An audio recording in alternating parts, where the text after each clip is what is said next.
why don't we get started? And really, I'll turn this over to Rich for the first part of this, but really the goal of this, and for those that were here with us last week, it was just sort of a fun little get together. I know everyone's calendars are super busy right now, but we thought this could be a fun way to get together at 7 o'clock on a Saturday night, Eastern Standard Time, just to check in with everyone, see how they're doing, to see a lot of familiar faces. One of the cool things that came from last week was that it was interesting to hear what everyone's doing now, and it was really cool to hear how many people are extremely grateful for their time in the theater department. I thought Jen Glenn said it really best, that she's some sort of crazy finance lady now, but is totally crediting the theater department for that, which I thought was so cool. So it was sort of a nice opportunity to bring us all together. And so yeah, again, thank you all for joining. I hope everyone is enjoying a glass of wine right now or something. I see Dale's at the University of Scranton right now, which is great. Thank you, Dale, for being there on site. Rich and Janice, why don't you take it over from here, and then we'll start the show in about 10 minutes. Sure.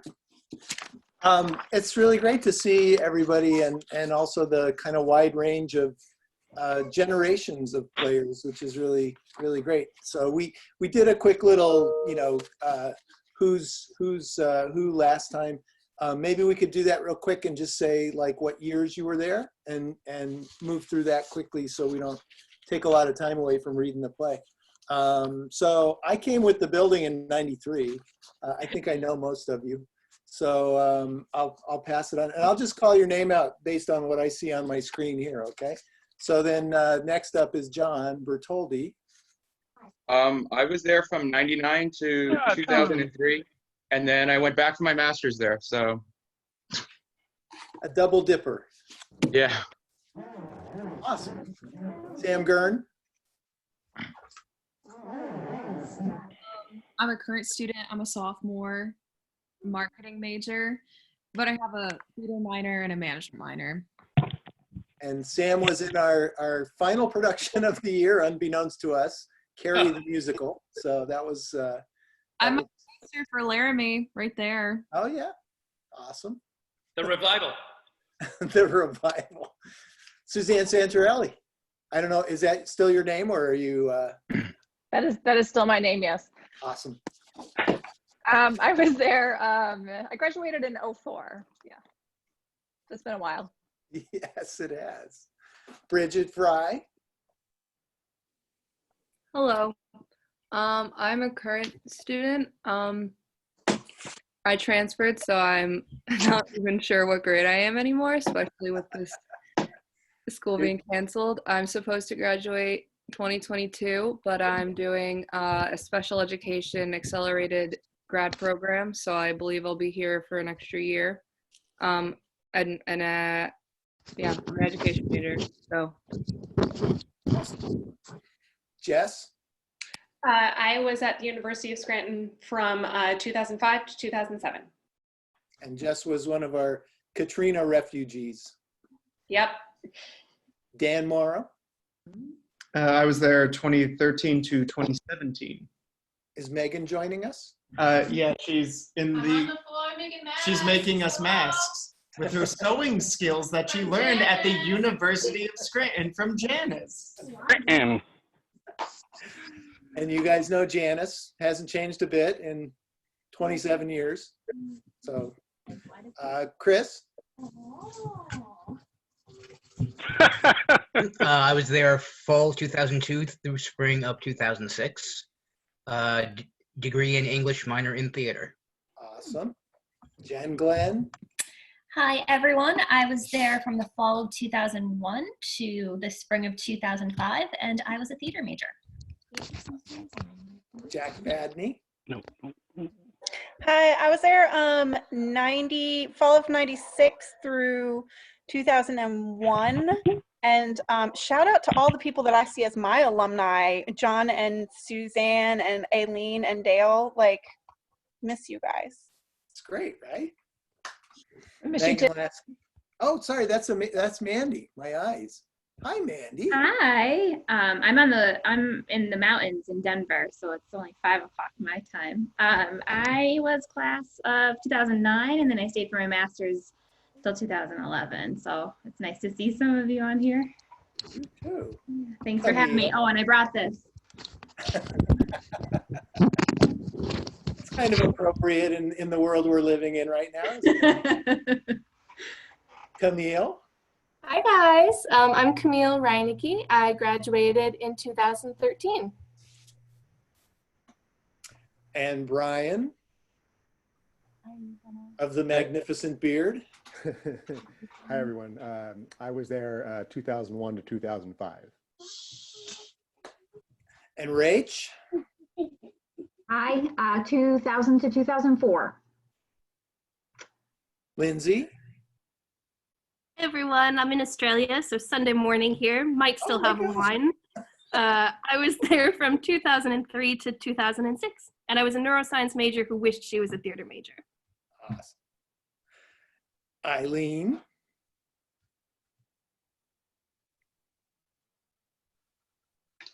Hi, I was fall of 98 through fall of 2002, because then I left campus for the last semester to work on Broadway, and I was a PT major. Awesome. Anna. Sorry, I don't know how to use things. Everything is broken around me. I'm Hannah. I'm a sophomore, I suppose. I recently took a semester off where I went on my birthright trip to Israel. I'm a theater major as well, switched from a business major. So that was pretty neat. I also work in the shop with JT. Thank you. Tacos y cervezas. He hasn't read his own shirt. John Kelly. What's that? Oh, I get it. Can you hear me? Yeah. All right. John Kelly, class of 05. I was a theater and computer science major, and now I work in IT. I've worked, all over. I've worked for David's Bridal, and pretty much ran their IT team. And that's pretty much it. Live right outside Philadelphia. Awesome. Megan.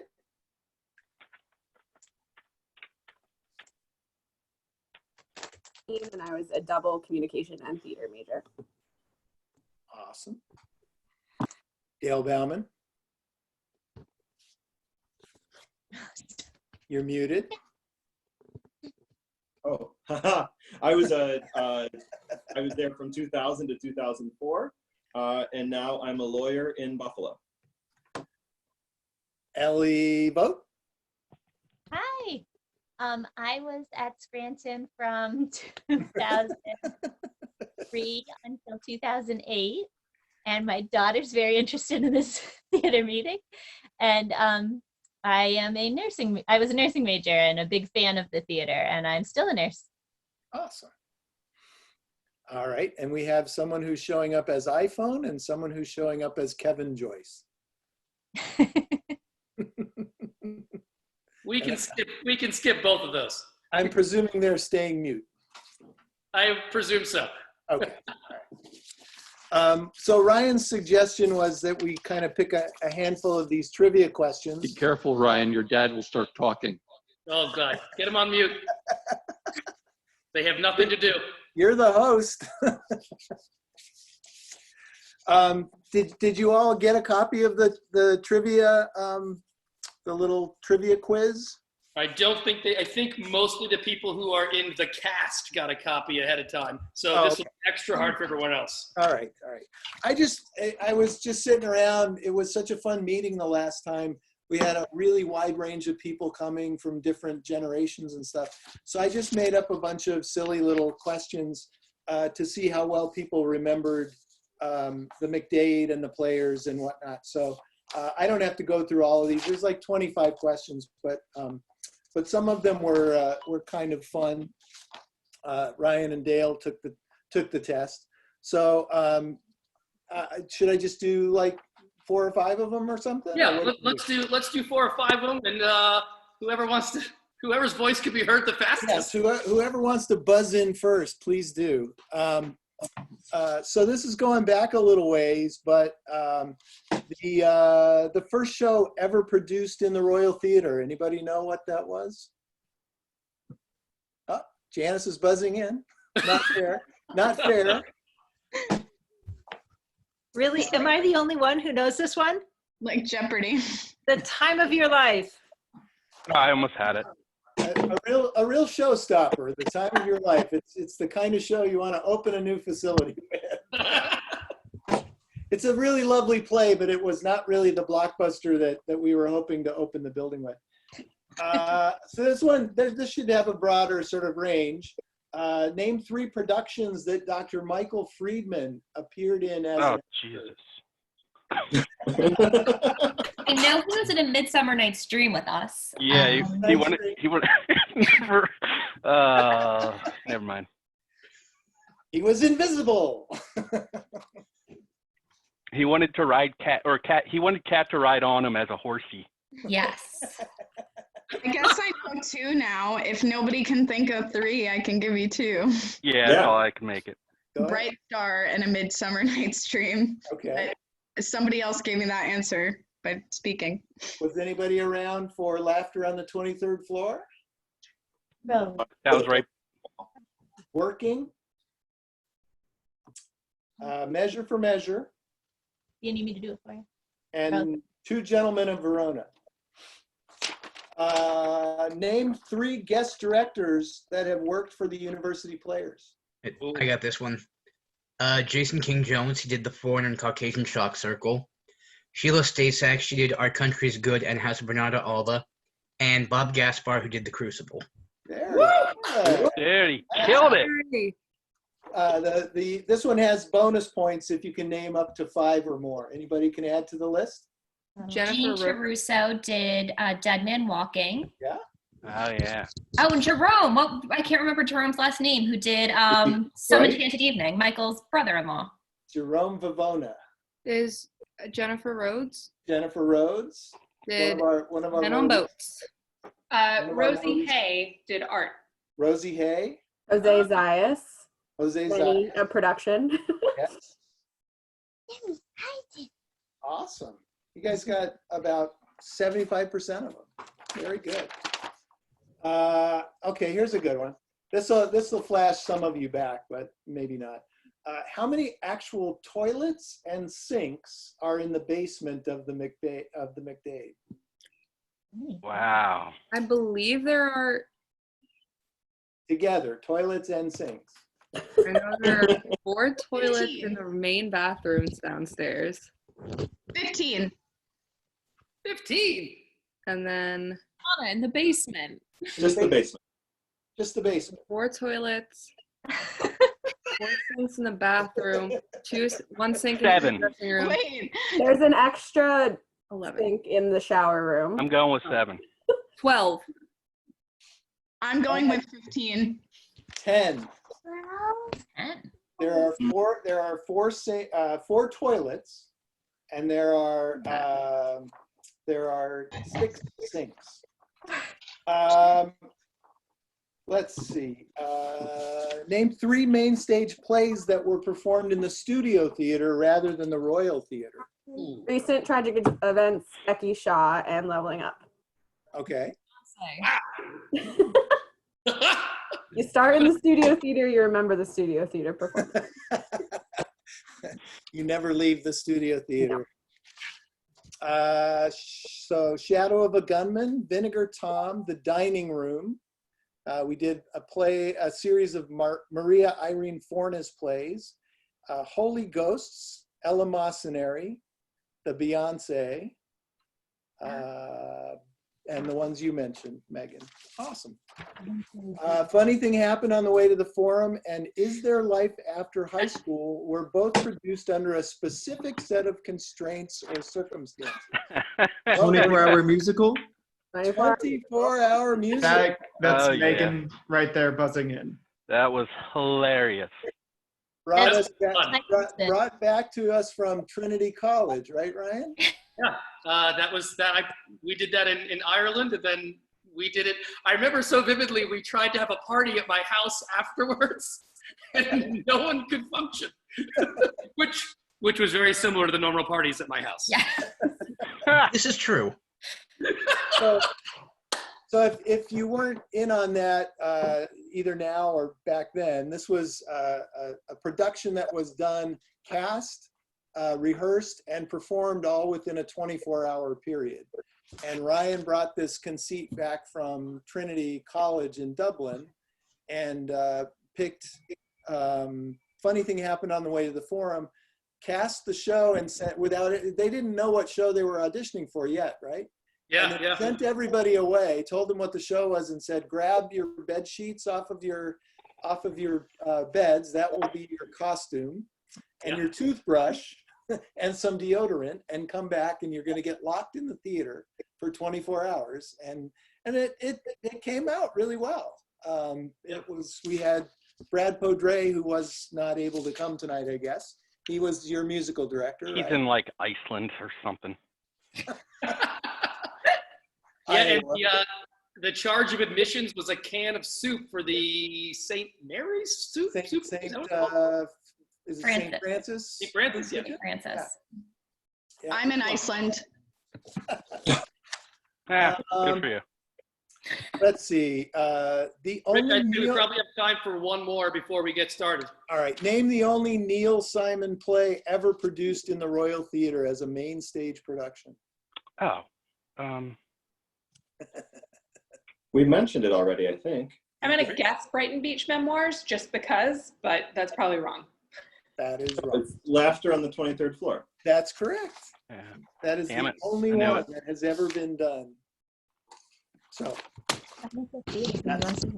Rich, can you share the answers or an email to the other questions? Because I'm actually really intrigued because some of them I couldn't remember. Yeah. I'll Rachel, look at your hair. I've got them on a PDF. I'll send them as an email to everybody. Great, thank you. What about it? It's nice. Oh, thanks. Okay, well, it's now time to move into the we don't know what this is going to look like portion of this program. We've had a couple of last minute changes. Kate Judge Cox could not join us last minute. She had some issue, something with her child, which is totally understandable. And so I'm going to take some of her roles, and Suzanne jumped in last minute because Colleen Davis is due to have a baby like next couple of days. And so Colleen might join us. So thank you to everyone who jumped in last minute. Here's what I am going to do. Here, I'm going to mute everybody right now so we're all on the same page. Okay. And I'm going to read sort of like how I think this can work, and then we can begin and we'll see how it goes. So the goal of this experiment from the beginning was to bring our University of Scranton players together, alumni and current students, to share in something that we all used to do together, a play reading, sort of a way to bring joy to all of us during this very bizarro time, and a chance to share, and as Janice said, storytelling and reflection and so on, and perhaps an opportunity to inspire our future alumni and an opportunity to be inspired by our current students. So what we've said is pour a glass of wine, sit back and enjoy. A couple of things that we need everyone to do though, is right after this is over, Michael Osteen has just texted, hold on, let's read this. Just that's unable to join this time, but sends a big hello. All right, very good. What we need everyone to do during this is, if you are not in the show, to turn off your screen if you can, your camera. Not quite yet, but when we say go. And then those that are in the show to keep everything, or everyone should have everything on mute, but to keep things on mute until your scene is up, and then unmute yourself and then show your camera. So everyone should have their camera off unless you're in a particular scene. And then my suggestion is that you have it on not gallery view, but speaker view, which will give you the best view of the scene, hopefully. A couple of things.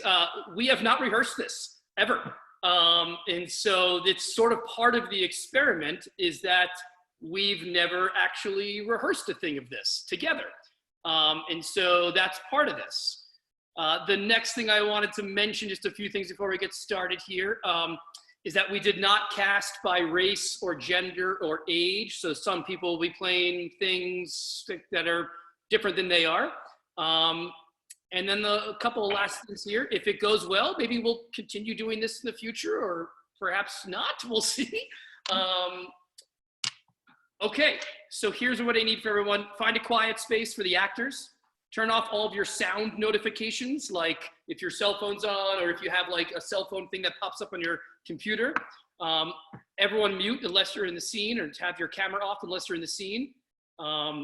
We'll read scene by scene. The way this works with Feiffer's People is it's a series of vignettes about people sort of coming to age and figuring out their lives and themselves during a very tumultuous time when this was written in 1968. Let's have a lot of fun with this, and we'll do the best we can. And what I'll do is I'll announce the name of each scene and the actor in the scene, and then we'll go into the scene. Dale Bauman, because you and I talked about this today, what am I forgetting to say right now? I think that is it. We will be absent the sound of applause and laughter, but we'll hear it in our hearts. Cool. Yeah, great point. Okay, so the only question I have before we get started, Mr. Larson, is Kylie Lotz around? I haven't been able to get a hold of her, so. Okay, so no problem. So when her part comes around, either we'll ask someone to jump in, or I'll jump in, or Dale jump in, or someone like that if anyone wants to. Actually, Janice, do you mind jumping into some of her parts?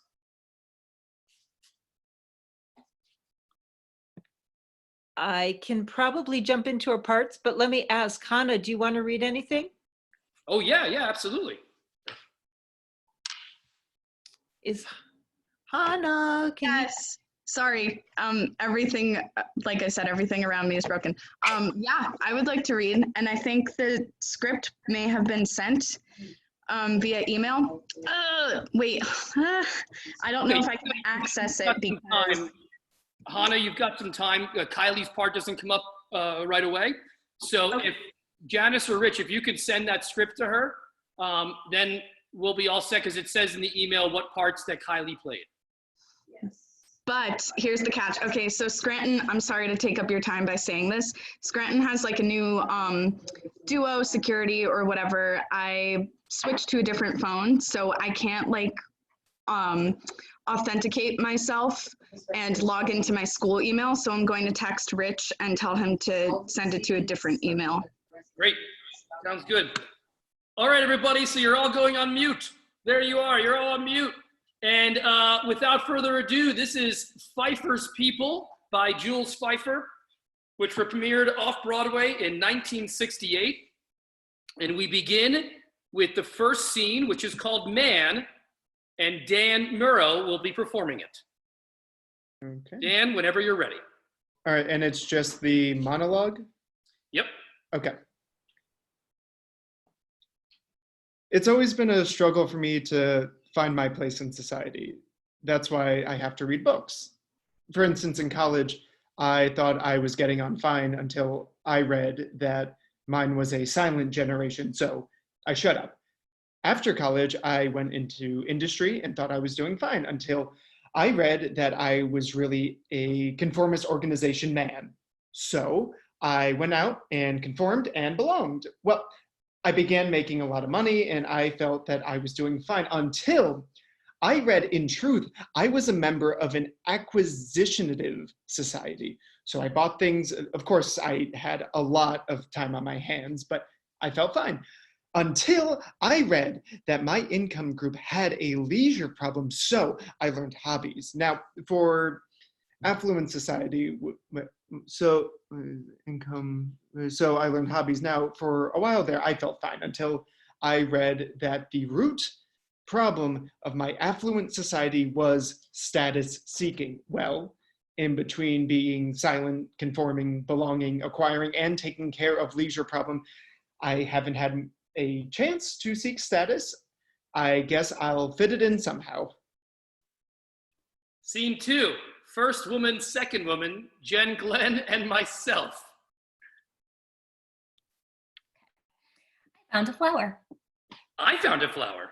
My flower is big and beautiful and extremely robust. That's true. Your flower is dark and ungainly and may not live till morning. It will certainly be a struggle. I love my flower for all its riches and grandeur. I love my flower for its spiritual values. What spiritual values? My flower is a tragic flower. It has soul. It has poetry. Just because my flower is bigger, it can't have poetry? My flower must struggle for hours, for hourly survival. It is taken with basics. It broods about the deep things. Are you calling my flower a dilettante? Your flower is rich and probably has a leisure problem. I suddenly feel like beating your flower over the head with my flower. My flower would die lovingly. I apologize. I have a vulgar flower. My flower understands. Scene 3. Superman. Brian McCurdy, Rich Larson, Bridget Fry.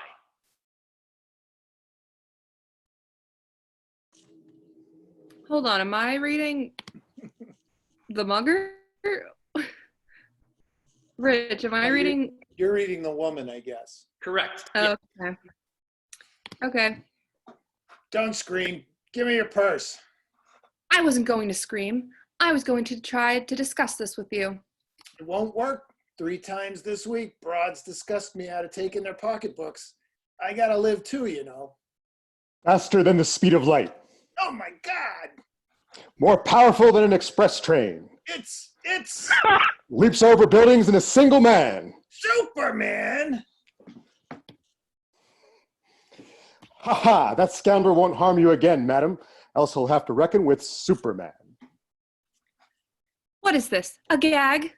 Indeed, no, madam. Superman does not gag. Superman doesn't have a sense of humor. You can't really be. Ha ha, but I am. You mean who I used to read in comic books all the time? Superman, madam. Superman. There's something wrong. Madam? Doesn't that costume make you look lumpy when you wear your street clothes? I mean, the cape and all?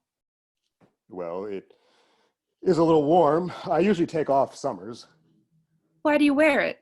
What? You know what I mean. The costume, the cape. It's the uniform of Superman, madam. It's rather effeminate.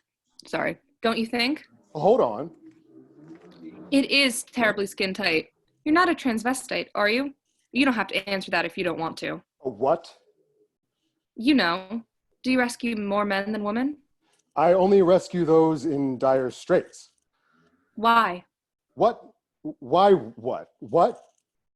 Why this compulsion to rescue? Are you a cop? Do you get paid for it? Is this your job? Well, nobody hired me, if that's what you mean. Then you just do it for kicks. Run around in your skin-tight red leotards and rescue people for the thrill of it. I fight crime. You can't fight crime in a business suit. You think I'm an exhibitionist. You could spend more time reading. I think it's wrong to judge Superman the way you judge other people. Everybody thinks he's special, but they don't run around in skin-tight, effeminate leotards. All right, so I do rescue more men than women, but more men get into trouble than women. I'm all right. I didn't say a word. Well, I know what you're thinking. How come you're not married? I fight crime most of the time. A man your age. You can't judge me the same way you judge Earth people. I admit that if I came from Earth and wore effeminate skin-tight leotards and rescued more men than women, it would seem suspicious. But I'm from Krypton. Look, I'm not arguing. Well, I don't want you going away with the wrong idea. If it makes you more secure to be what you call Superman. I am. I tell you, I am. Do you want me to prove it? Do you want me to leap over a tall building in a single bound? Honey, you don't have to prove anything to me. Why hurt yourself? What are these doubts that torment you so terribly that you have to go around proving your masculinity to everyone? Okay. Have it your way. I'm not Superman, all right? You feel better? I'm not. It's all a gag, all right? You'll see. You've come to a wise conclusion. But Will you admit that I'm better than average? I'm sure you are. Can I take you to the theater tomorrow night? I'm washing my hair. The next night? I'm sorry, I'm busy. Well, can I see you sometime? Well, the evenings are hard. Maybe for lunch? You won't wear that costume? No, a suit. I swear, a suit. I'll go out this minute and buy a suit. What's the matter? You're standing funny. I've got a stomach ache. Do you need help? Can you get home all right? It's only a little ways. I think I can make it if I go slow. You're very considerate. Take it easy. Don't rush around so much. You'll find that you'll feel better. You've been great. I'll be in touch. Drink some hot soup. Don't scream. Give me a purse. Superman, come quick! Superman! Who? Next scene. Eddie, Harry, Chris McGinnis, and Sam Gurn. Taxi. Harry, how's the kid? You making any money? Yeah, can't complain, Eddie. I can't complain. Ton of a gun. You're looking good. Been a long time, huh? Damn, glad to get rid of us, I bet, huh? Give you a rough time down in the shop, didn't we? Ancient history, Eddie. Ancient history. You kids. Hot shots. Want to make the world over in a day. I bet we knocked that out of you, Harry. Huh, boy? Yeah, hey? Not that I don't sympathize. I used to be a rebel in my youth, but I learned, just the way you'll learn. I get along with everybody. Been with the firm 15 years that way. Tell the boss jokes on the office staff. Tell the office staff jokes on the boss. Know what they call me? Mr. Sunshine. I seen fellas like you come and go. You're still not too old to take a little advice. Well, look, Eddie. Never trust anybody. The sons of bitches are out to get you. Nobody's coming. Develop sincerity. Notice my shake? Sincere. Eddie, how come I always feel that you're standing closer to me than I am to you? Don't do favors. Nice guys finish last. Never expect too much and you won't be disappointed. Never play around with executive secretaries. You're hurting me. You still with Plutocrat Corporate? Still with them. Don't let it bother you. You'll do better. Use your head. That's my only advice to you. What did they start you with? 7,500? They did all right by me, Eddie. Less, huh? I don't want to know your secrets. What, 5,500? You don't have to be ashamed with me. Well, I'm buying a house on the island, Eddie. No kidding. Nice little house, huh? Very good idea. Cute little house, 2-3 rooms, comfortable enough. Then when you're making a little more, you can add a wing so your wife can move in with you. It's 25 rooms, Eddie. We're happy with it. Hey, what did you pay for that suit? It's a pretty good suit, Eddie. Listen, if I'm being nosy, tell me to mind my own business. It's a pretty good suit. That much? I like those cufflinks you're wearing. Comfortable. Very nice. Those English? English. They look like very expensive shoes. You mind holding your shoe up in the light so I can see better? They're comfortable. I've been thinking lately about going out on my own. You stay one place too long, they don't appreciate you.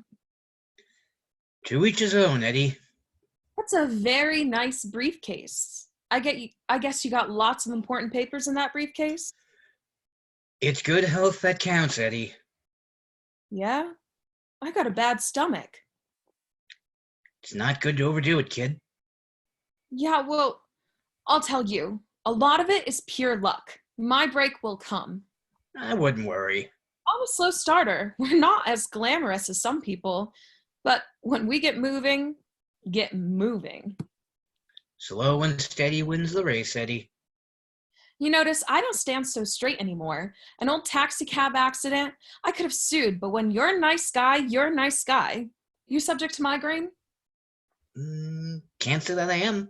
You're a very lucky boy. It's not what you know, it's who you know. I never could make the right contacts. Sincerity isn't the best business trait in the world. I guess you learned that quick enough, Harry. It's all in the way you look at it, kid. You missed the war, didn't you? Too young. Yeah. I'm okay. I'm okay. Got to be going, Harry. Good seeing you, Eddie. Hey, what did you pay for your tie? Hey, do you know a good doctor?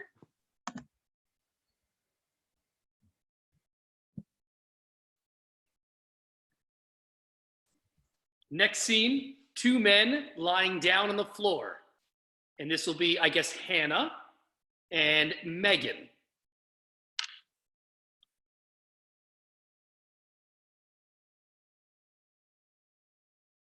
Are we all good there? Okay. Yes. Yep. Sorry, I was having technical difficulties. No, that's okay. 2 men lying down on the floor, Hannah and Megan, whenever you're ready. Okay. One moment. And this would be on page 37. Oh, I see it. Got it. Cool. When do you think it's coming? I don't know. Pretty soon. What do you think it'll be over?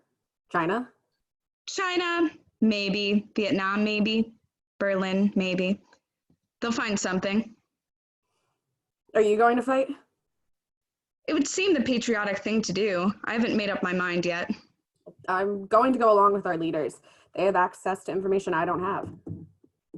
Obviously, they must know what they're doing. They all have...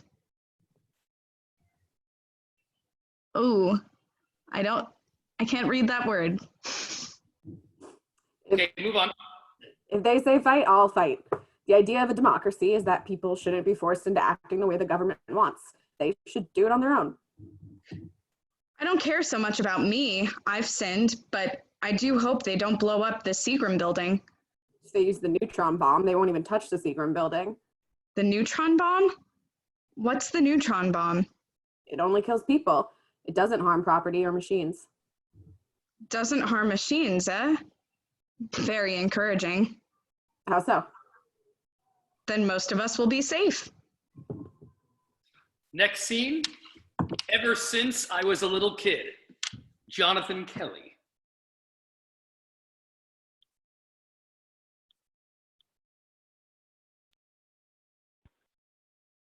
Can you hear me? Yes. Ever since I was a little kid, I didn't want to be me. I wanted to be Billy Whittleton. And Billy Whittleton didn't even like me. I walked like he walked. I talked like he talked. I signed up for the high school he signed up for, which was when Billy Whittleton changed. He began to hang around Herbie Vanderman. He walked like Herbie Vanderman. He talked like Herbie Vanderman. He mixed me up. I began to walk and talk like Billy Whittleton, walking and talking like Herbie Vanderman. And then it dawned on me that Herbie Vanderman walked and talked like Joey Haverlin. And Joey Haverlin walked and talked like Corby Sanderson. And who do you think Corky Savinson is always walking and talking like? Of all people, Dopey Kenny Wellington. That little pest who walks and talks like me. Thank you. Dear Mother, this is Suzanne Santorelli and Jessica Breen. Jessica, how do I say your last name? My last name is actually Lucas, but Bryn. Oh, I'm sorry, Jessica Lucas. Thanks. Suzanne and Jessica. Dear Mother, arrived in camp this AM, received 6 shots and an indoctrination lecture about defending the free world. I want to come home. Dear son, be a man. You are always with us in our hearts. We are sure you'll get used to it. Dear Mother, this AM they showed us films about the enemies of the free world. They are all from the University of California. One of the fellows in our barracks comes from there. We are hiding him. I want to come home. Dear son, tell your sergeant we'd only send you to a good school. Be a man. Don't associate with troublemakers. You are always with us in our hearts. Dear mother, marched to and from the church of our choice this AM. Given our 12th indoctrination lecture, Captain told us in the free world we must defend ourselves against enemies from within. Everyone who chose the wrong church of his choice received a stern warning. I want to come home. Dear son, I'm sure your captain is only interested in what's best for you, and, as do we, has you always in his heart. Ask him to check off the right church for us to go to. Be a man. Dear mother, received our 25th indoctrination lecture this AM from a new captain. He said the Army was liberalizing its information program and encouraged us to ask questions. I asked him to define the free world. The captain called me a Pinko College wise guy, ordered me on extra detail, and wanted to know what kind of family I come from. I want to come home. Dear son, if you come home now, they'd only follow you to find us. Don't tell them anything until we're able to move and change our name. Please, for our sake, stop making trouble and be a man.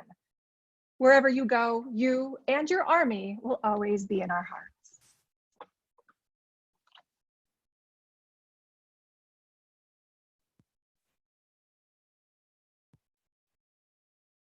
Our next scene is I'll Never Give Up My Independence, Camille, Rich, and Bridget.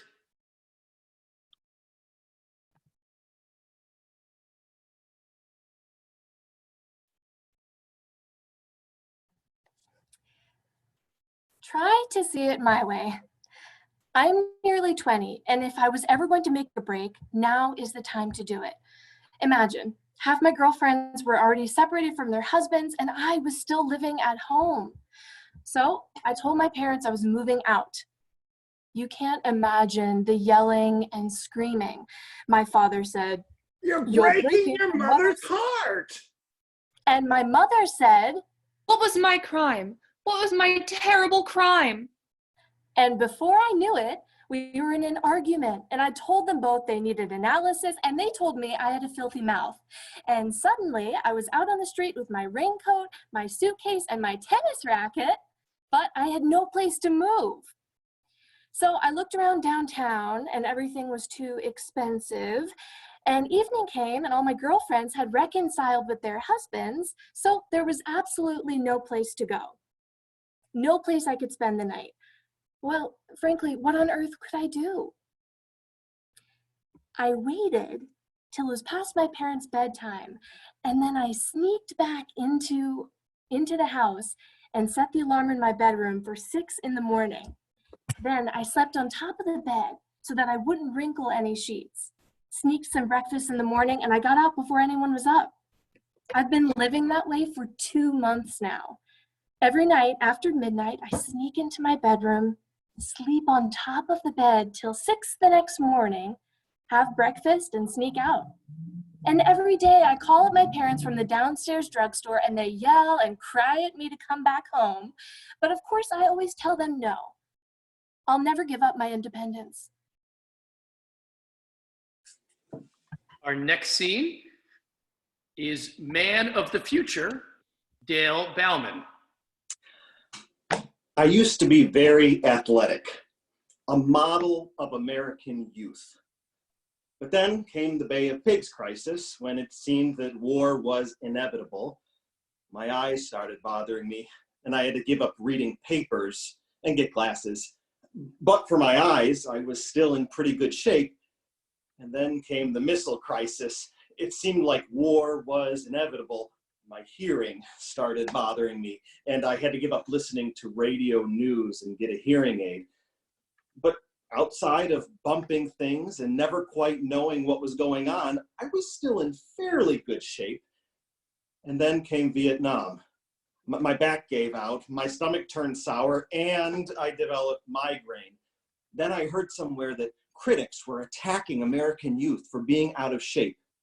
I can't see, I can't hear, I can't breathe, I can't stand, and I don't want anything more than to go into a fallout shelter and vanish. What do they mean out of shape?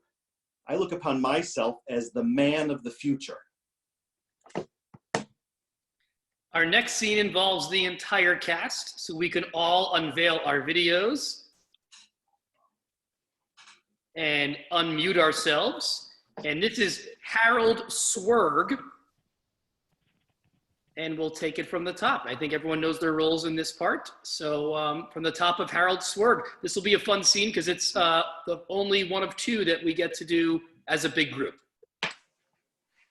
And our judge, by the way, is, I believe that was going to be, who's the judge? Sam. Katie Judge. Great. No. Ready when you are, Sam. Okay. Harold Swerg could hit a baseball further than any man alive. Harold Swerg could kick a football further than any man alive.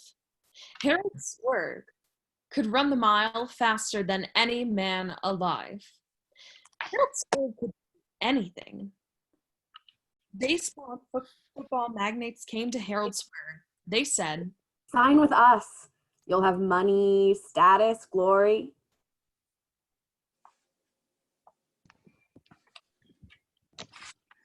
Track and field magnates came to Harold Swerg.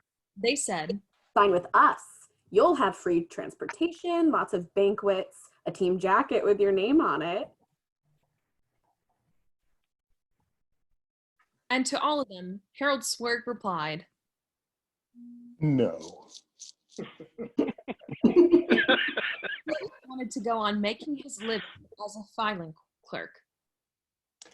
I don't like the sports business. I like the filing clerk business. The sports business doesn't present a challenge. The filing clerk business presents a challenge. Someday, I might make bookkeeper. So the baseball magnates and the football magnates and the track and field magnates all got together and issued a press release. And people read the press release and said,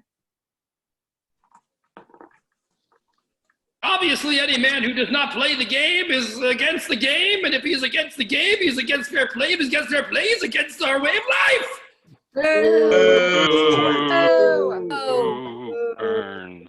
To all of which Harold Swerg replied, Leave me alone. and that was where matters seemed to settle.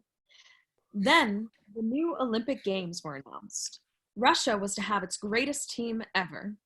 It had someone who could hit a baseball further than anybody. It had someone who could kick a football further than anybody. It had somebody who could run a mile further than anybody. Wait till we tell the State Department. The State Department called a conference. Harold Swerg must enter the Olympics. Must enter So they sent a representative. No. Who returned with a message. He says no. So they checked his loyalty file. He never belonged to anything. Anything? Anything.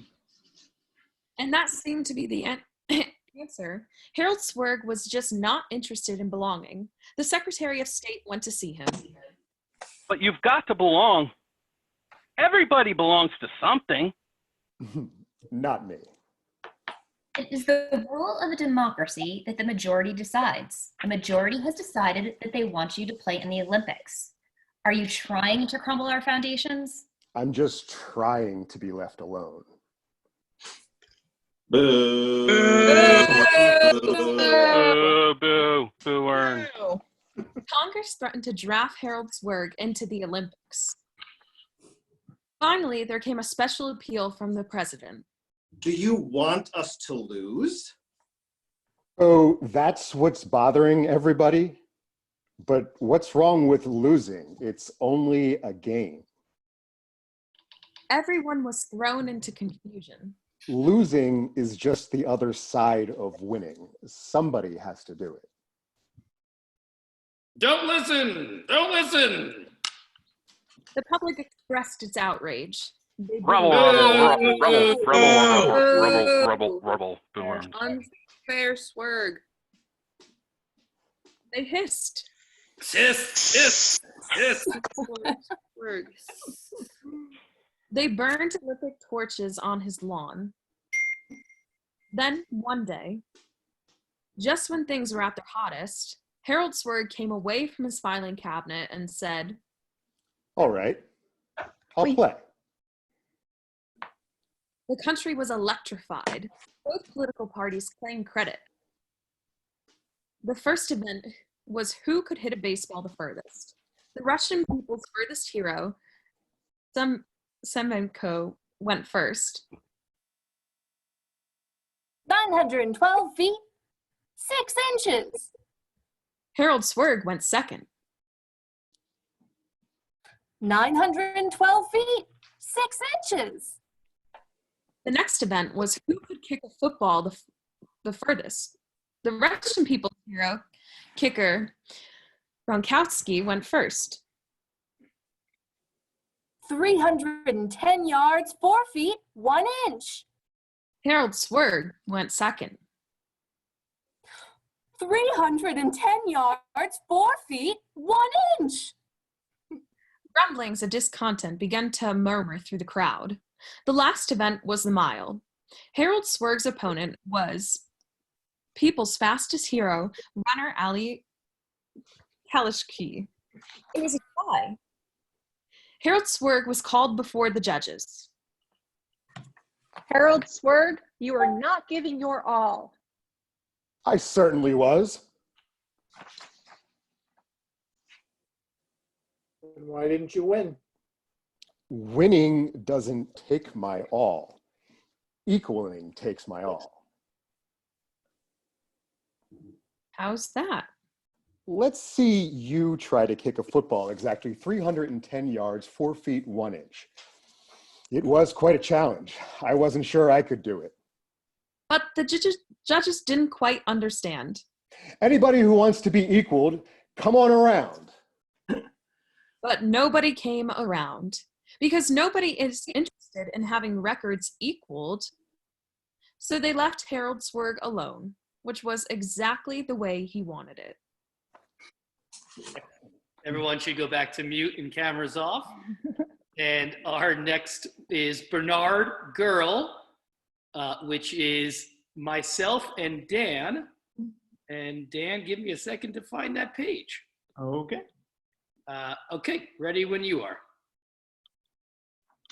I've got something in my eye. Oh, stop it, Bernard. You know it's all psychosomatic. With you, everything wrong with me is psychosomatic. Well? Look, I admit when I get some stomach aches, it's psychosomatic, don't I? You do! And I admit when I have sinus trouble, it's psychosomatic, don't I? Don't I? All right, Bernard, you do. Okay, so when I get something in my eye, let me be the judge of whether it's psychosomatic or not. All right? All right. How does it feel? Oh, it's out. Good! Don't rub it. Now, where were we? Oh, I was just breaking up with you. Wait, I've got a nosebleed. Okay, next scene is Bernard on his name, Chris McGinnis.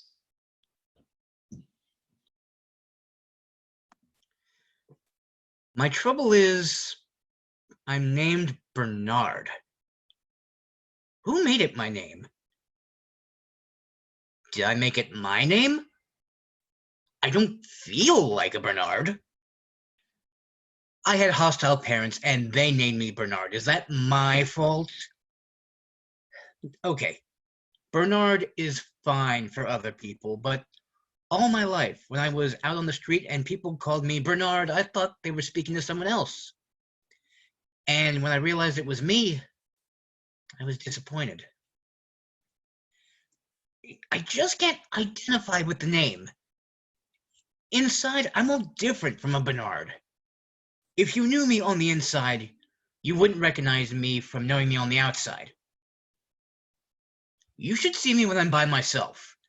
The me on the inside begins to flower and come alive. And then somebody comes along and says, Bernard, and I remember who I am and it gets crushed.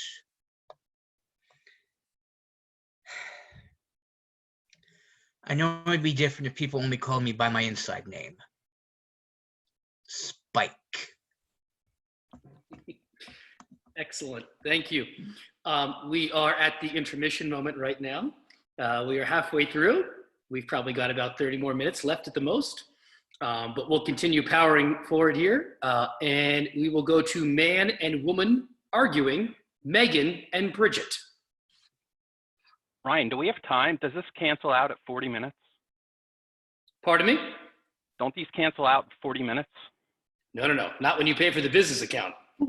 There you go. Okay, Megan and Bridget, man and woman arguing. I'm standing right in front of you. Do you see me? I can't talk to you. I just can't get through anymore. You live in your own private little world. Open it up, air it out. Look at me. Look at me. Always, it's you. Never, it's me. I have rights. I'm a person. I can't talk to you. I just can't get through anymore. I'm standing right in front of you. Do you see me? It's always you.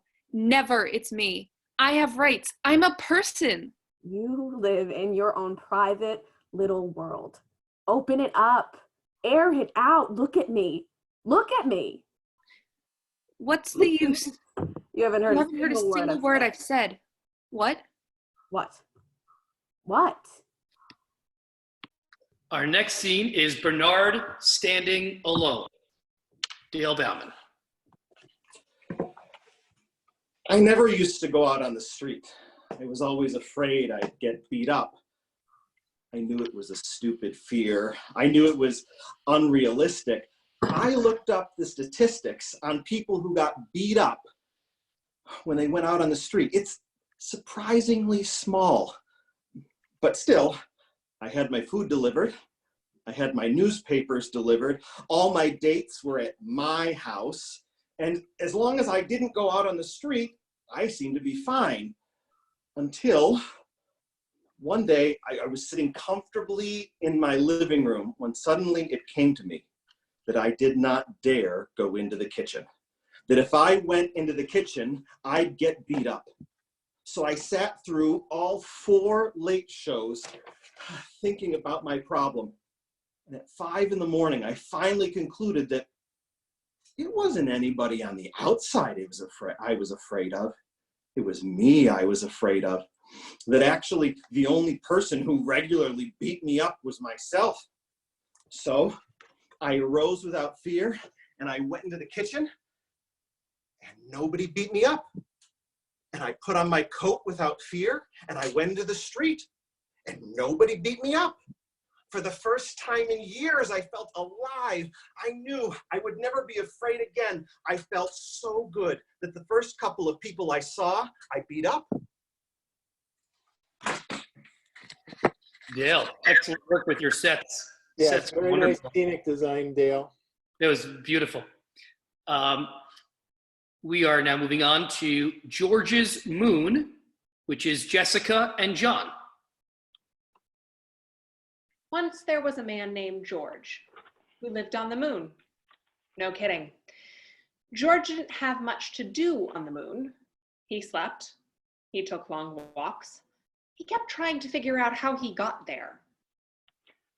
There must be a logical explanation. But he never made any headway. Aside from feeling that he was basically non-moon, he had no idea who he was or how he got there. All he knew definitely was that undoubtedly his name was George. One must begin somewhere. And that somehow he was unique. I own the moon. It's mine. Every inch of it. Sometimes I feel rather smug about it. Hi there, my moon. Someday I'll change your name to George. But this was a false exuberance. George felt no real connection with the land.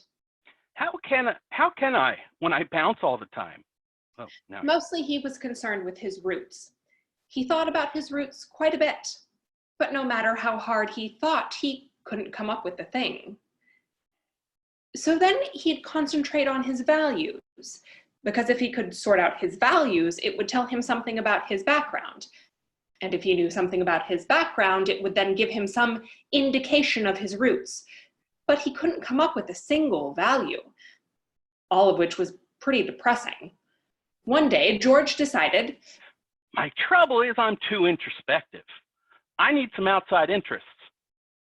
So he began a rock collection. Rocks, millions of rocks. I bet nobody's ever collected this many rocks. I hate rocks. Rocks had no meaning for George. He began to count craters. All I am is a statistician. George felt he was thinking too much. He needed to regain the feeling of his body. So he learned to drop kick his rock collection into the craters. 500 points. But he ran out of rocks. He was just filling up time and he knew it. What good was it to collect rocks, to count craters, to fill the craters you've counted with the rocks you've already collected, to empty the craters and collect the rocks all over again? Was this a way for a man to spend a life? It lacked dignity. George recognized that he had no sense of himself, also that he had no sense of others. How could he have any dignity without a context? He didn't know who he was or what or anything. A man has to believe in something. So, since he was the only thing around, George decided to believe in himself. Hail George! He made up poems to himself. George, George, George! He made up stories to himself. So George cured the plague and ended the famine, turned back the flood. And then he awoke one morning and found that he had forgotten his name. That's what I get. Serves me right. So he stopped believing in himself. He looked around for something else to believe in. He tried to believe in rocks. Hail! But they seemed so ordinary. He tried to believe in craters. Hail! But since he had kicked the rocks into them, he hadn't much respect for craters. He made up other things to believe in, but they were all inadequate.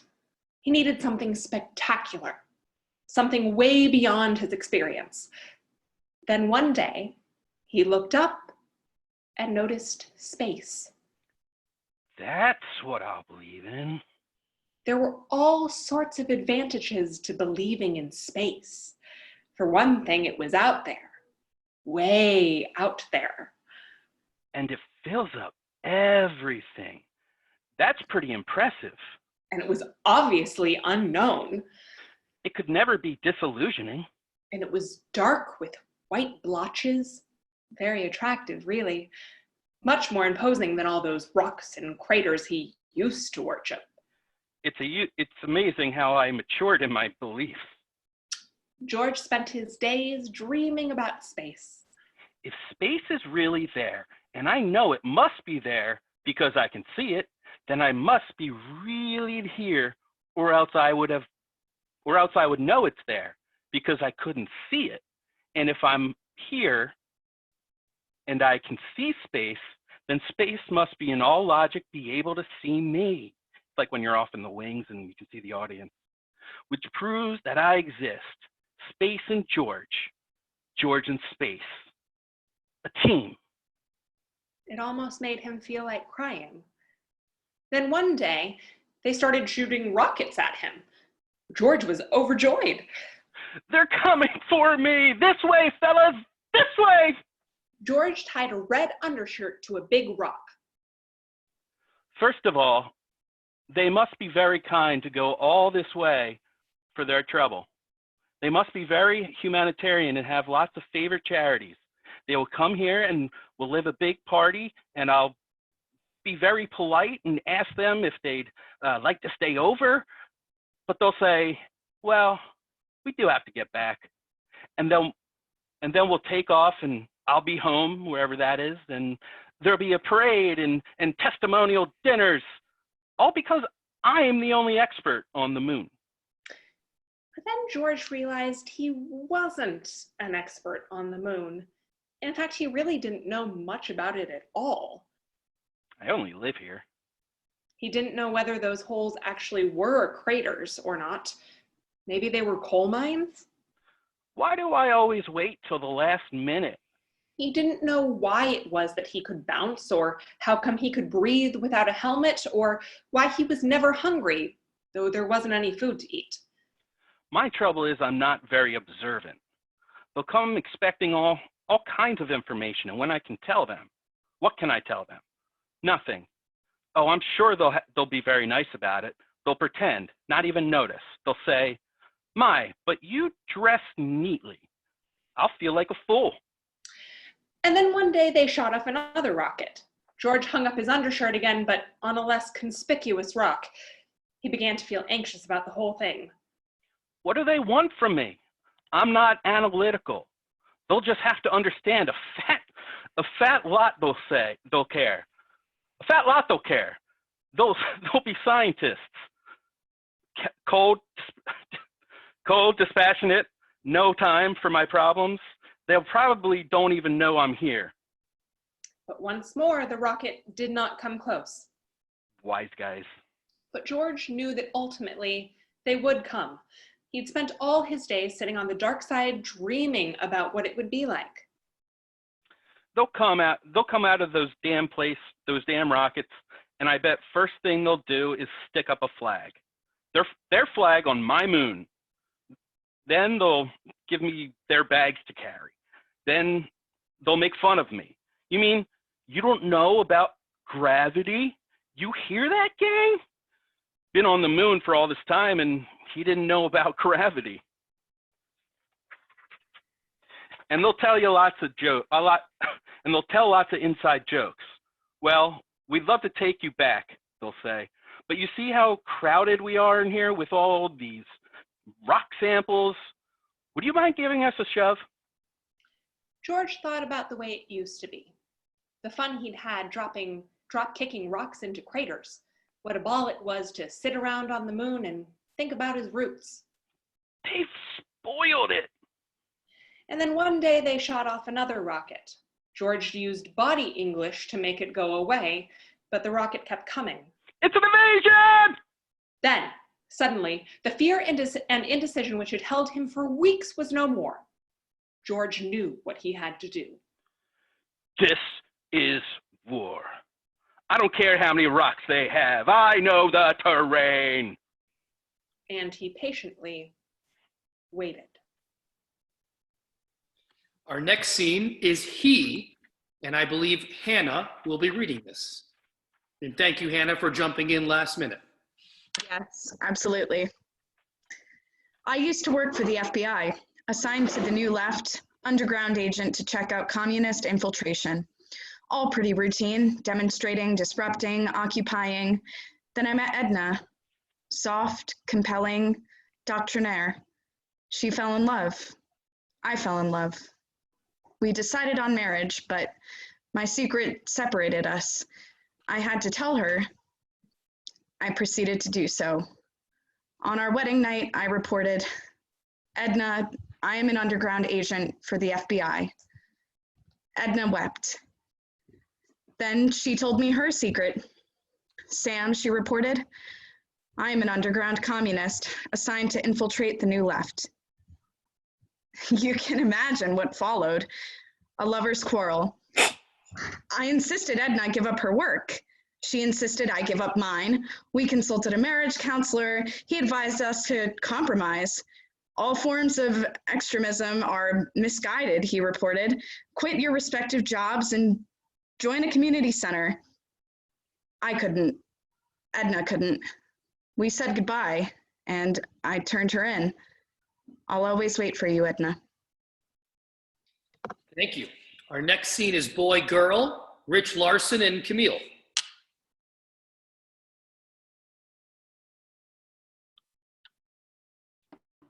God, don't you hate this rat race? God, yes. Hi, Jeannie. Hi, Faye. Hi, Rick. Hi, Chuck. God, all this table hopping, all this partying. God, isn't it a drag? Hi, Betsy. Hi, Bobby. Hi, Fran. Hi, Pete. Hi, Fred. Hi, Stan. Don't they ever let up? What are they overcompensating for? God, isn't it too Freudian? Hi, Carol. Hi, Roz. Hi, Candy. Hi, Bev. Hi, Gigi. Hi, Sue. Hi, Rock. Hi, Dean. Hi, Buzz. Hi, Lee. Hi, Red. Hi, Billy. How I'll ever get through this lunch hour is beyond me. How often are you down here? Every day pretty well. Hi, Flo. Hi, Gail. Hi, Elaine. Hi, Doris. Hi, Sharon. Hi, Janet. Hi, May. Hi, Peg. Hi, Eve. Hi, Casey. Hi, Mark. Hi, Toby. Hi, Frank. Hi, Tony. Hi, Lauren. Hi, George. Hi, Nate. They lead such empty lives. Thank you. Our next scene, and we're coming towards the end here, is Mother Suzanne Santorelli.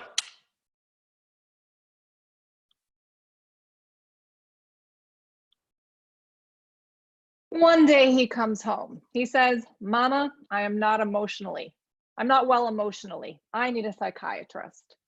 So I send him to a psychiatrist.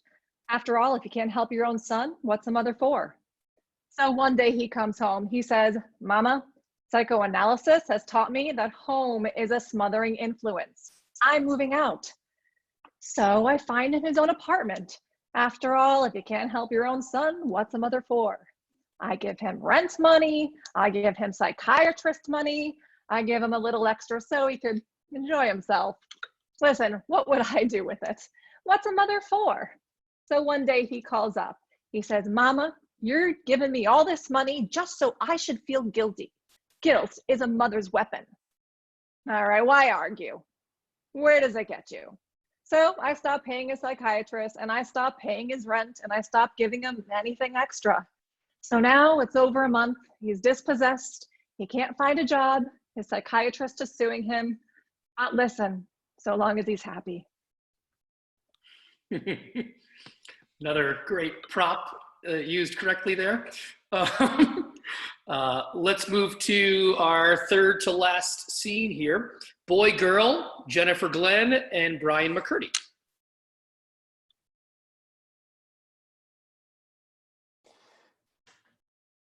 Ooh, right? It's not a crime, is it? It's just so hard to believe.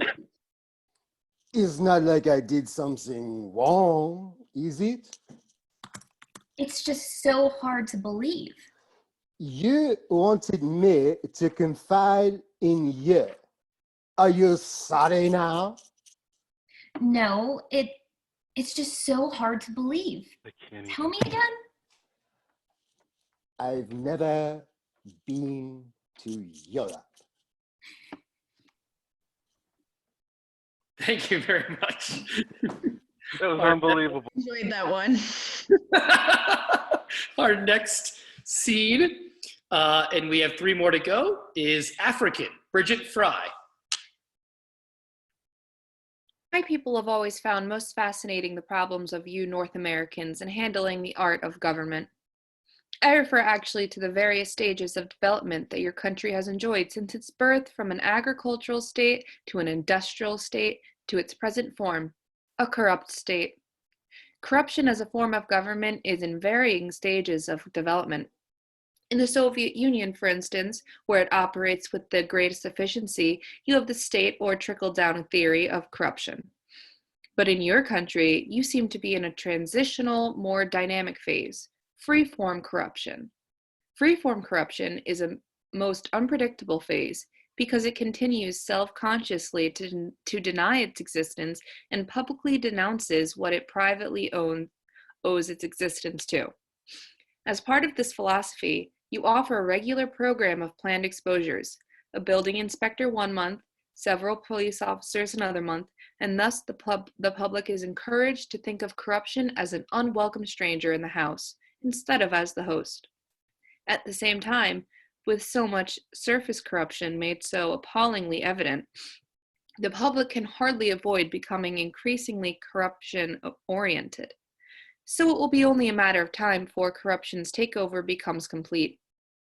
Well, now, considering this fascinating complex of circumstances and taking into account the failure of your education system, the increasing decline of your culture, your impending civil war, etc., etc., one serious question does beg to be raised.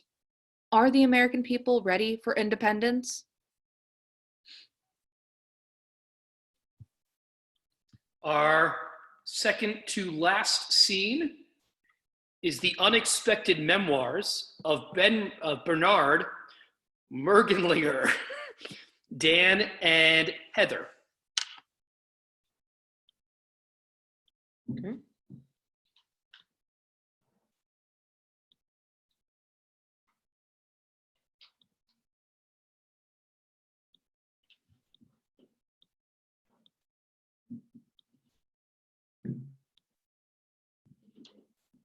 No?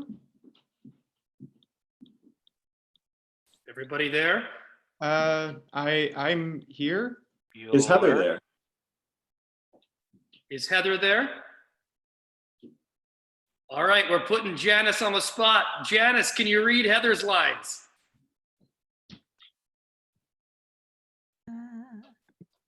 Who the hell put this thing together? Janice, I'm sorry to put you on the spot. Do you mind? Okay, so which part are we on, page 81? We're on the very, very last scene of the whole entire play before we go back to one last little monologue. And it's the unexpected memoirs of Bernard. Got it. Okay, great. Dan and Janice, thank you both. I'm going on mute. Okay. Don't feel too bad. I'm sorry. You understand. What's there to be sorry about? I had too much to drink. You understand. I mean, ordinarily, I never have trouble like this. Will you please believe me? You don't owe me any explanation. It's not as if it's a test or anything. Well, it's when I have too much to drink, you see. Well, what you don't think I grade men? It's the alcohol. I just can't function. Please, you needn't be so much on the defensive. Who's on the defensive? Well, all I'm saying is it's not that much of a big... Don't tell me I'm on the defensive when I'm not on the defensive.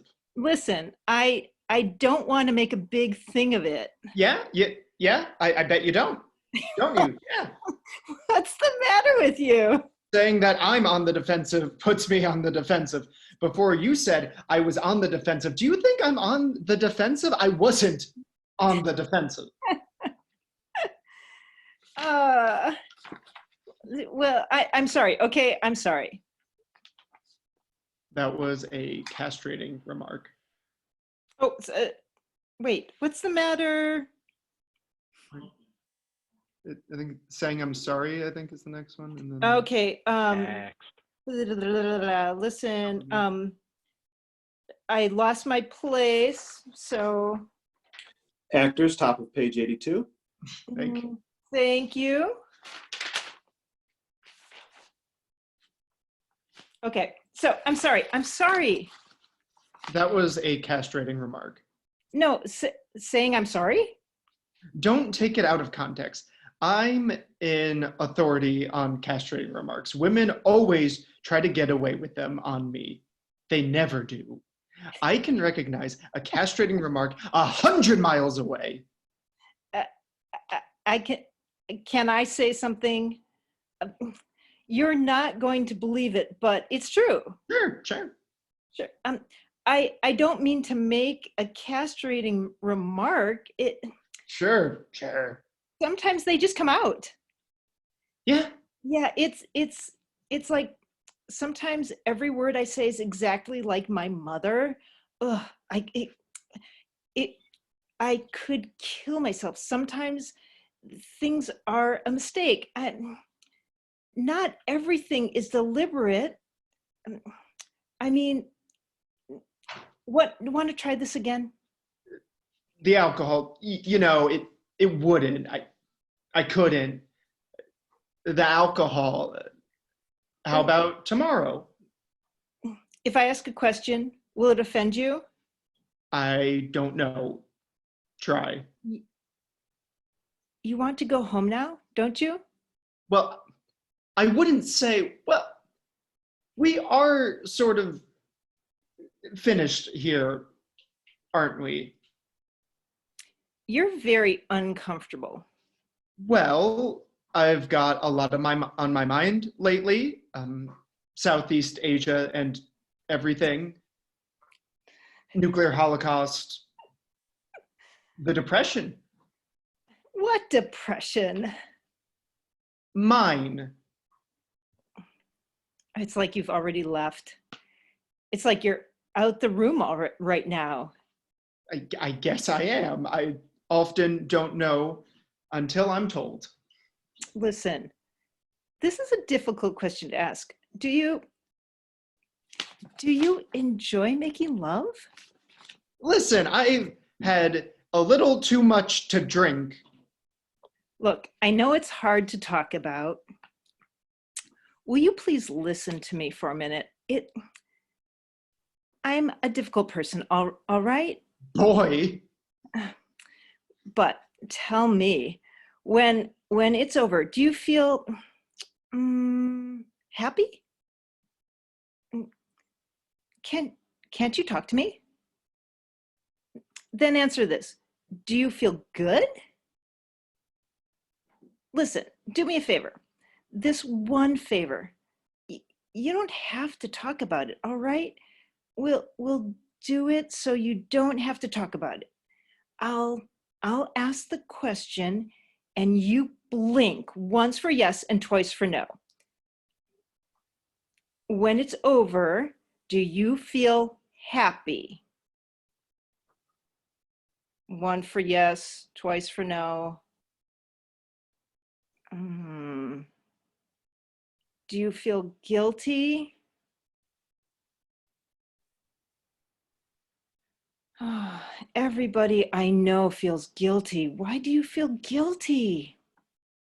Is it because we don't really know each other?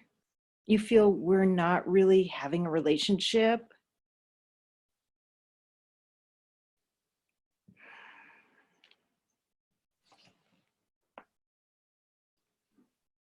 Blink. I'm tired of blinking. Well, is there a relationship? Is there? We meet at a party. We talk maybe 20 minutes in all.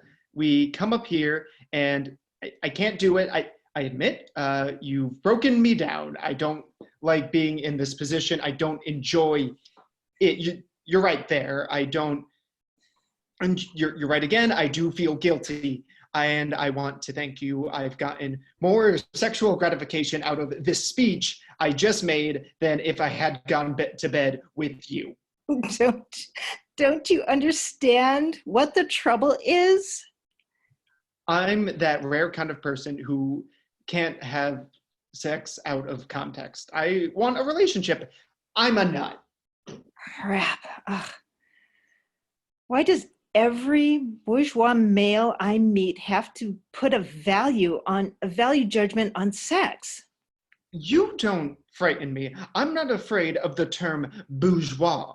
Everybody has to prove it's not wrong. Why, for God's sakes, why? You don't mind cheating on your income tax and that's wrong. You don't mind lying to girls who you're tired of, and that's wrong. But the one thing that's super wrong, you can't admit is wrong. There is nothing wrong with the sexual act. Properly administrated, it can be beautiful. Where are you from? Out of the Dark Ages? Don't believe it for a minute. Psychologists tell us Don't believe it. I do believe it. It's not wrong. Then it must be right. Well, just because it may not be right doesn't mean it's wrong. Sex is clean, you know? Don't believe it. It is. Psychologists tell us. They're lying. Nobody really believes sex is clean. Psychologists tell us. Nobody believes it. Do you believe it? Mine is a unique case. They're lying. That's what confuses everyone. You can't turn sex into something pure like brushing your teeth. Sex is exactly what you think it was when you first learned about it. You mean on the streets? It's dirty. Sex is dirty. It is dirty. As soon as I said it, I knew. Right. It is. It is. It's always been. It always will be. Right. You're lying to me. It's dirty. It's evil. It's bad.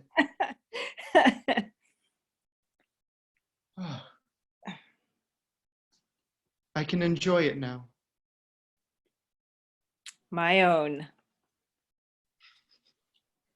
Excellent. Thank you, Janice. Thank you, And Janice. our final scene that I guess I will be reading here. Maybe this will give us a little hope for the future. Maybe not. We'll find out. Bernard. Let's see. Sorry, stand by.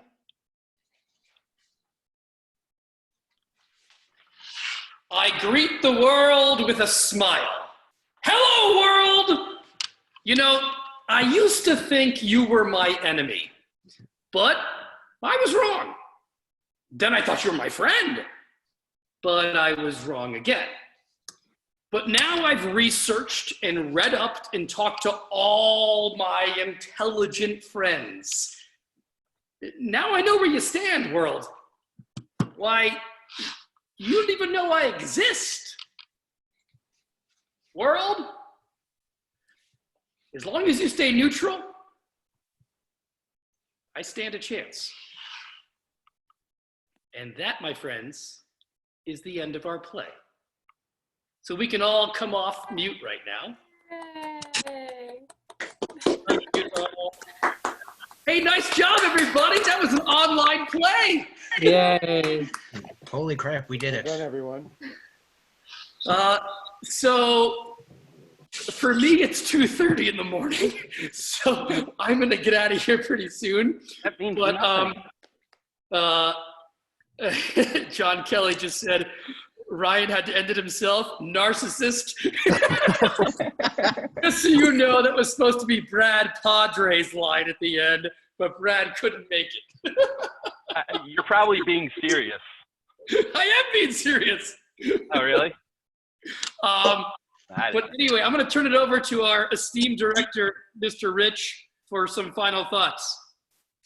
I think this was really great. So Dale and Ryan and Janice, thanks for helping organize this and get the word out there, and Sam disseminating the information to the current players. It's really great, again, to see like such a wide berth of generations here, and I hope everybody either saw somebody they knew or learned something new about what we used to do and still continue to do. I think it was Jen asked for the quiz answers. So if everybody would make sure that Ryan has an email contact for you, I'll send the quiz and the answers to him, and that way you can sort of fill in your own gaps.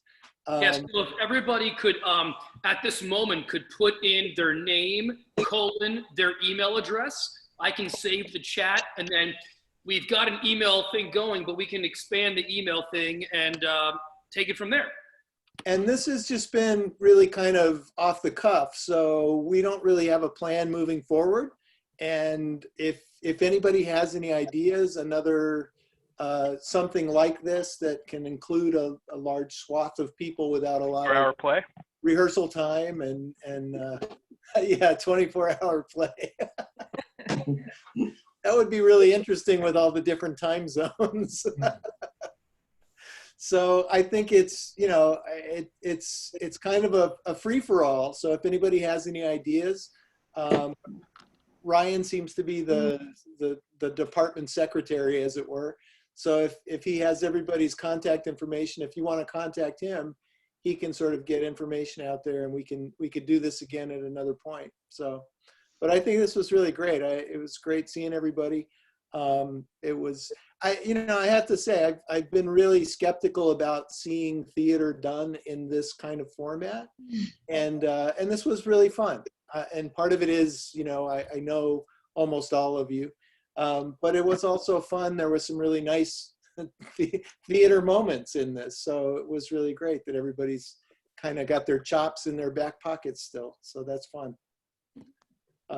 That's what I got. Rich, why don't we say that I'll send out an email once I get everyone's emails. I've got 17 responses, so thank you all. There were, at one point, there were 36 people on the call, on the video, which is awesome. And so feel free to reach out to all of your friends. We have a Facebook chat going, so if you're not on it and you're on Facebook, I'm C. Ryan Joyce on Facebook, so I can add you onto it.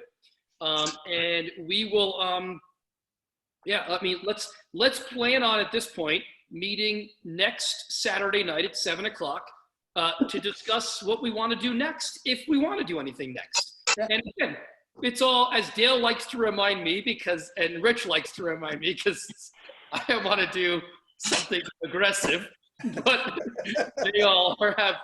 Yes, we could have all been sitting through a production of All My Sons. I was all about it. They were all my sons. Good choice. Ryan was liked, but he was not well liked. Can we talk about Brian's accent? Outstanding. So I'll send an email out about next Saturday night at 7 o'clock Eastern time, 1 a.m. Swiss time. I don't even know what time, Australian time. We have Australia, America, and Switzerland here. And we can maybe just Conshohocken. Conshohocken time as well for John. They have seceded from the United States. About time. Create our own time zone. But please, everybody, think about you know, what we did tonight. There, as Rich said, there were some really funny and beautiful moments tonight that were, I don't know, I guess many of us have been craving, perhaps. I don't know why I've been thinking back about my theater past, but these moments brought that all back. It was such a pleasure to be with you all. So let's think about, for a week from now, something that we can do in the following weeks, and you know, we'll take it from there. Rich, Janice, Dale, anyone, anything else? Well, I don't know if that message, the chat, went to everybody, but Michael Osteen weighed in on my text, on my phone, and was sorry that he couldn't join everybody. He wanted to say a big hello to everybody. His mother and his sister now live in Scranton, so he's been doing some caregiving things. But he really wanted to see everybody and say hi. So hopefully he can join us in one of these future things. So. Yeah, I'd do these one-off. These are fun, and I missed last week. You know, I had a lot of fun. Yeah. Well, so if anybody's got something that they want to throw out, we can kind of kick it around and regroup next week, and then maybe do another reading in 2 weeks. No, I just want to thank Ryan for getting this all together. You really have been such a catalyst, Ryan, from the moment we've met you. You are just an engine, and I love it. And this is a great format. So thank you. You're taking a huge hit, 1 in the morning. Are you sure you want to keep the time at 7? Listen, in the time of Corona, what else do I have to do at 2:30 in the morning? Okay. I just enjoy looking at Dale's background here from The Great Gatsby. I'll tell you what Ryan looked like at 2:30 in the morning stumbling home.